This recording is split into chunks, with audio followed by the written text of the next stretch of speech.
Hello बच्चों, आज हम लोग कक्षा 12वीं में यूनिट 1 से सत्र 1 मेडिकल रिकॉर्ड की तैयारी के बारे में पढ़ेंगे।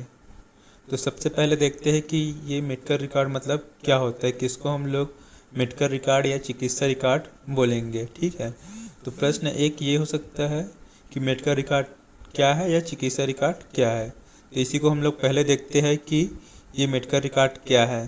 तो मेडिकल रिकॉर्ड किसी व्यक्ति का क्रमबद्ध चिकित्सा रिकॉर्ड होता है।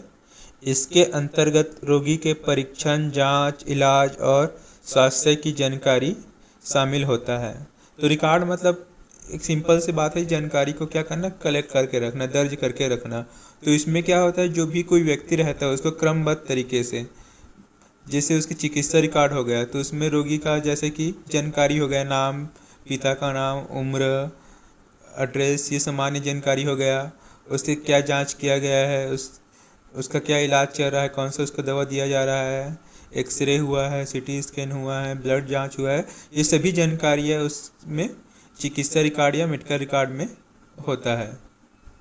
तो एक रोगी की जितनी भी स्वास्थ्य से संबंधित जानकारी है, ठीक, कौन सा डॉक्टर देख रहा है, कौन सा दवा चल रहा है, कौन सा जांच हुआ है और उसको क्या क्या देखभाल दिए जाने वाले हैं, उन सब की जानकारी को कलेक्ट करना, दर्ज करना चिकित्सा रिकॉर्ड या मेडिकल रिकॉर्ड कहलाता है। दूसरा ये समझ सकते हैं कि रिकॉर्ड क्या है। तो जो भी घटित घटनाएं हैं और किए गए कार्यों का लिपिबद्ध विवरण या अभिलेख को रिकॉर्ड कहते हैं। रिकॉर्ड क्या है मतलब किसको बोल सकते हैं, जो घटना घटित हो चुका है, जो घटना हो चुका है या जो कार्य हमने किया है। जैसे रोगी को कोई देखभाल दिया है तो उसका क्या करना, विवरण देना, उसका क्या करना, लिखना ही क्या कहलाएगा, रिकॉर्ड कहलाएगा, उसे हम लोग रिकॉर्ड कहेंगे। तो कोई भी घटना घटित हो चुका है या हमने कुछ काम किया है, दे चुके हैं, रोगी को देखभाल देना था उसे दे चुके हैं, तो उसके बाद जो उसको हम लोग लिखित रूप में लिखेंगे उसी को हम लोग बोलते हैं रिकॉर्ड। अब तीसरा प्रश्न आता है, दस्तावेजीकरण क्या है। इसी को हम लोग इंग्लिश में डॉक्यूमेंटेशन भी बोल सकते हैं। डॉक्यूमेंट से डॉक्यूमेंटेशन, जैसे दस्तावेज से दस्तावेजीकरण। तो ये क्या है उसको हम लोग भी देख लेते हैं। दस्तावेज वे वस्तु है जिससे सूचना, जानकारी, साक्ष्य, सबूत आदि मिलता है, जिसे रिकॉर्ड के रूप में दर्ज किया जा सकता है। तो किसी भी पेपर या कागज में हम लोग क्या स्थायी रूप से कुछ जानकारी लिखते हैं, उसे हम लोग क्या बोलते हैं, दस्तावेज बोलते हैं। कंप्यूटर में हो गया या कागज में हम क्या कोई स्थायी जानकारी लिख रहे हैं, उसी को क्या बोलते हैं, दस्तावेज या डॉक्यूमेंट बोलते हैं। और इसी प्रक्रिया को दस्तावेजीकरण या डॉक्यूमेंटेशन बोलते हैं। दस्तावेजीकरण का क्या उद्देश्य है। चौथा प्रश्न है, दस्तावेजीकरण का क्या उद्देश्य है। तो या रिकॉर्ड रखने का क्या उद्देश्य है, ये भी एक ही मतलब है यहाँ पर। ठीक है, कि हम अस्पताल में आखिर रिकॉर्ड क्यों बनाते हैं, रिकॉर्ड बनाने से हमारे क्या फ़ायदा होगा, या दस्तावेज बनाने से हमें क्या फ़ायदा होगा। ठीक है, तो 10वीं में हम लोगों ने पढ़ा था कि मेडिकल रिकॉर्ड विभाग के 3 काम लिखिए। तो वही काम क्या है, यहाँ पर भी आज पढ़ने वाले हैं। तो पहला उद्देश्य है रोगी देखभाल। कोई भी जानकारी को हम लोग क्या है, लिख कर रखेंगे कि कौन सा जांच हुआ है, कौन सा दवा देना है, कौन सा डॉक्टर दे रहा है, देखभाल दे रहा है, इलाज कर रहा है, तो उसको क्या है, अच्छे से देखभाल दिया जा सकता है। अगर कोई भी जानकारी लिखित रूप में नहीं रहेगी तो वहाँ पर गलतियाँ हो सकती है और हो सकता है कि वो देखभाल उसको सही जगह समय पर न मिल सके।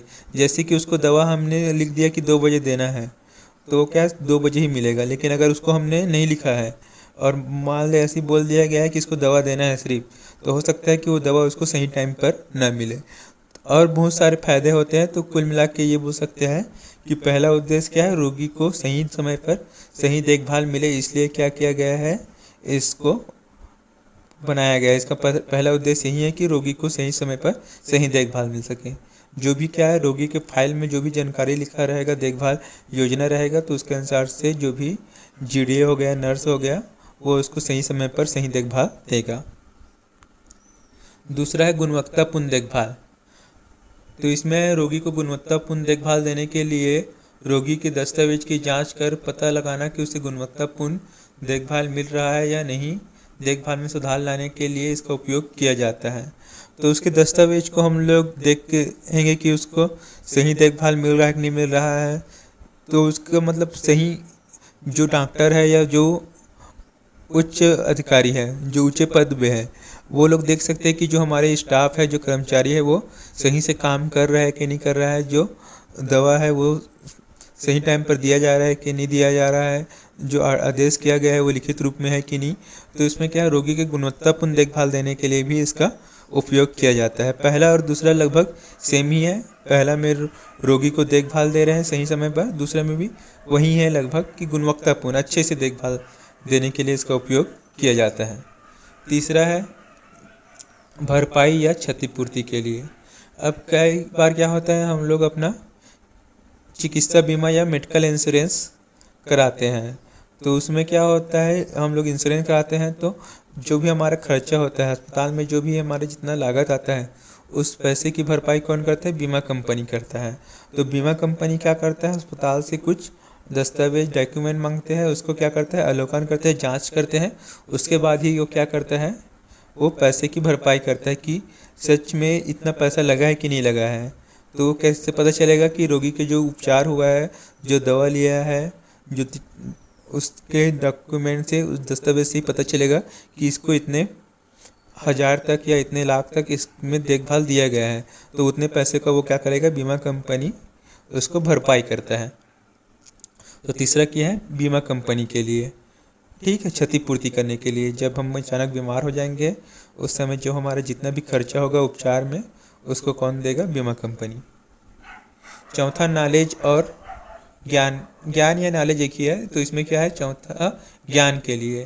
तो इसमें डॉक्यूमेंट से क्या होता है, हमें या रिकॉर्ड से हमें क्या पता चलता है, ज्ञान नॉलेज मिलता है कि इस तरह से देखभाल करने से रोगी जल्दी ठीक हो सकता है। या रिसर्च करने के लिए भी इसका उपयोग किया जाता है कि इतने रोगियों ने इतनी बीमारियां हुआ था और इसको इस तरह से देखभाल दिया तो ये ठीक हुआ। तो ये क्या है, एक डाटा बनाने के लिए, जानकारी प्राप्त करने के लिए भी इसका उपयोग किया जाता है। पांचवा है कानूनी दस्तावेज या लीगल डॉक्यूमेंट। कभी कभी क्या होता है, कई आपराधिक मामलों में पुलिस द्वारा या कोर्ट द्वारा कोई जानकारी मांगा जाता है। तो उसमें के लिए भी ये जो रिकॉर्ड रहता है, जो डॉक्यूमेंट रहता है, उसमें जो अस्पताल के कर्मचारियों को बचाने के लिए इसका उपयोग किया जाता है कि अस्पताल के कर्मचारियों ने सही देखभाल दिया है, उसके बाद लिखित में ये सबूत है। छठवां नैदानिक और उपचारात्मक आदेश। तो छठवां ये भी बोल सकते हैं कि रोगी जो का क्या हो रहा है, कोई भी जांच करा रहे हैं या कोई इलाज के लिए योजना बना रहे हैं, तो उसके लिए भी क्या है, लिखने के लिए इसका उपयोग किया जाता है। जैसे ब्लड टेस्ट हो गया, एक्सरे, सीटी स्कैन, यदि उनका रिपोर्ट और उपचार चलने वाले आदेश को लिखने के लिए इसका उपयोग किया जाता है। तो इस तरह से हमने ये जाना कि डॉक्यूमेंट के क्या उद्देश्य है। सबसे पहले ये जाना कि मेडिकल रिकॉर्ड क्या है। तो मेडिकल रिकॉर्ड क्या है, जो रोगी का जानकारी होता है, ठीक है, क्या जांच हुआ है, क्या उपचार चल रहा है, ठीक है, ये सब चीज़ क्या कहलाता है, मेडिकल रिकॉर्ड कहलाता है। रिकॉर्ड क्या है, दूसरा प्रश्न है रिकॉर्ड क्या है। तो इसमें क्या होता है, जो घटित घटनाएं हैं या हमने जो कार्य किया है उसको लिखना, स्थायी रूप से लिखना, ये क्या है, रिकॉर्ड है। दस्तावेज क्या है, ये भी एक ही तरह से है कि कागज़ या कंप्यूटर में हम लोग क्या है, कोई स्थायी रूप से जानकारी लिखते हैं, वो क्या है, दस्तावेज है। उसके बाद दस्तावेज के उद्देश्य लिखे। तो पहला में क्या था, रोगी देखभाल देना। अगर दस्तावेज में कौन सा देखभाल देना है, कितने टाइम देना है, किसको पहले करना है, वो लिखा रहेगा तो रोगी को सही टाइम में सही देखभाल मिल पाएगा। दूसरा है गुणवत्तापूर्ण देखभाल। तो इसमें क्या है, जब डॉक्यूमेंट में या दस्तावेज में लिखा रहेगा तो जो डॉक्टर है या जो ऊंचे पद में अधिकारी है वो उसका अवलोकन कर सकते हैं कि उसको जो देखभाल देने के लिए कहा है वो मिल रहा है कि नहीं मिल पा रहा है। तीसरा है क्षतिपूर्ति, बीमा के लिए, कंपनियों के लिए। बीमा कंपनी क्या करता है, डॉक्यूमेंट को देखकर उसकी जितना लागत रहता है उसको वो क्या करता है, भरपाई करते हैं, उतने पैसे उसको वापस करता है। तो इस तरह से हमने उसके उद्देश्य को देखे।